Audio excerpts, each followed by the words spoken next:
খ্যাতিমান চলচ্চিত্র অভিনেতা প্রবীর মিত্র ওরফে হাসান ইমাম মারা গেছেন। রোববার রাত 10:15 রাজধানীর স্কয়ার হাসপাতালে তিনি মারা যান। তার বয়স হয়েছিল 83 বছর। আজ জোহরের নামাজের পর বিএফডিসিতে তার প্রথম জানাজার নামাজ হবে। সেখানে আছেন রিয়াজ ইসলাম। সরাসরি যাব তার কাছে। রিয়াজ, প্রবীর মিত্র ওরফে হাসান ইমামের মরদেহ বিএফডিসিতে আনা হয়েছে কিনা সেখানকার সার্বিক আয়োজন নিয়ে আমাদের জানাবেন।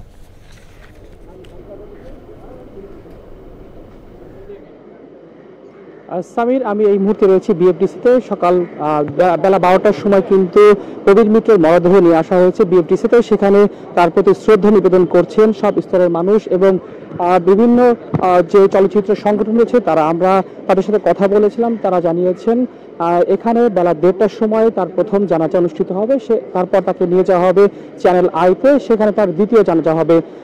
আমাদের একটি বিষয় জানিয়ে রাখি যে চ্যানেল আইতে তার বিষয়ে কিন্তু আসলে একটি শোক বই খোলা হয়েছে এবং তাকে বিকেলে দাফন করা হবে আজিমপুর কবরস্থানে। আমরা কথা বলেছিলাম এখানে বেশ কয়েকজন পরিচালকের সাথে। তারা জানিয়েছেন যেমনটি তার কর্মময় জীবন সম্পর্কে তিনি 400-র অধিক চলচ্চিত্রে অভিনয় করেছেন, পেয়েছেন জাতীয় চলচ্চিত্র পুরস্কার এবং তার এই চলে যাওয়া বাংলা চলচ্চিত্রের জন্য কিন্তু অনেক বেশি ক্ষতি হবে বলে জানিয়েছেন তারা।